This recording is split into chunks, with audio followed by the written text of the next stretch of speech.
que sempre per atraçar el palo un poc cap a popa, perquè si duen el palo, com els llaüts, normalment a una quarta part de l'eslora, a un metro de la proa, a vegades la vela queda molta proa al palo i no pinta prou bé.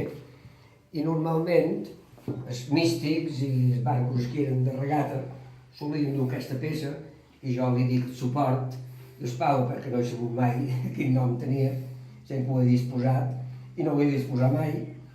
I jo vaig pensar que el llaüt, que és un barco que té 5 metres, de molta proa, i jo vaig pensar, la traçaré una mica.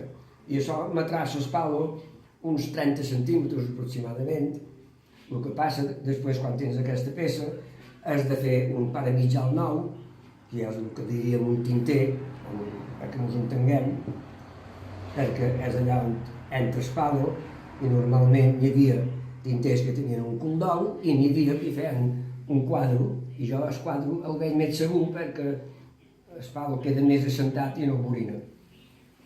I aquesta peça va entre la cosia, que era encaixonada entre la banya. Però deus fer una plantilla antes, no?, de cartó? Fas una plantilla de cartó o de tablero, la poses davall, senyes la forma que ha de tenir, i després aquí li dones una miqueta de curva, per l'estètica. Com la serres, la peça aquesta? Aquesta jo la vaig serrar amb una caladora.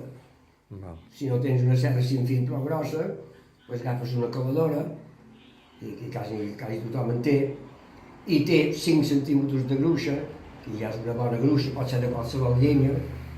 I això queda ben engronat dins la cosia. Això queda ben engronat dins la cosia, després li poses aquí un parell de pèls passants, si vols en femella per aquí, i si no vols que la femella surti de per darrere, doncs fas un forat i això que es perd tingui rosca i ho enrosques dins la llenya. Aquí pots fer un foradet un poc fondo perquè el cap quedi amagat, i pots posar un tapet de llenya, en fi, això ja va a gust del consumidor. I després d'aquesta banda d'aquí, en el costat, també n'hi pots posar un altre de pèl i li ajudes a fer fort. Això com a mínim, han de ser pèls així de 8 mil·límetres i n'ha de dur 2 i 2 aquí, 3, 4. Aquí hi pots posar un parell de peces d'aquestes clavades. Això és una brilla de llautó de 8 i fas un forat de 8 i el claves i te serveix De clavia. de clavia i pots formar un cap i pots fer qualque cosa. Pots posar clavies de llenya també, no? Pots posar clavies de llenya, pots posar esforat un poquet més gros i fas unes clavies de llenya, torrejades, en fi. I aquí davant hi posam aquesta peça que es diu la clau, que és el que duen els místics, que és el que jo he dit sempre, i aquesta peça és una peça d'aram, normalment solen ser d'aram, es devia estar feta de fusa, perquè és molt perfecte i això no es pot fer a cop de martell, no li poden donar aquesta forma, perquè s'ha d'estar fus. Aquí s'hi posava una altra peça amb un trau, això entrava aquí dintre, i amb aquestes clavies o passadors ho posaven així, ens entrava dintre, perquè no pogués sortir. Això t'anava fort i aguantava el palo. D'aquesta manera, quan anaves a posar el palo, aquesta peça la llevaves. Aquesta peça la podies llevar. I el palo el tenies, diguem, aquí, això.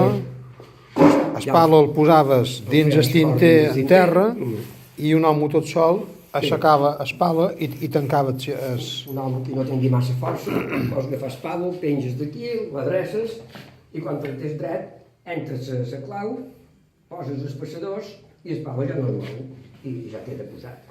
Aquí n'hi ha qui volen posar un trosset de goma o un trosset de pell per evitar rossa, en fi, això ja després va a gust de cada un. I el tinter que van esparamidjar, com el fes? Jo el tinter solia agafar un tros de llenya que m'agafàs també gruixadet, d'aquest gruix, 5 centímetres com a mínim, d'una llenya forta com a piter o això, o teca, i agafava la peça, la posava plana damunt les costelles. Aquesta peça de llenya, quantes costelles te té que agafar? M'agafaves 3 costelles com a mínim. 3 costelles com a mínim. Sí, com medissos, no direm medissos, per entendre-nos, que és el seu nom. Jo feia una marca amb els lapis i després li feia, la posava al revés i feia un tall de xorrac i amb el ferro anava buidant el que me sobrava i anava ajustant fins que la peça quedava ben plana que no pogués morinar. I pues, posava una cunyeta a cada costat damunt el madís per assegurar i allò és una peça que he deixat aquí el pont perquè un dia l'has de poder llevar. No només té estar fixa.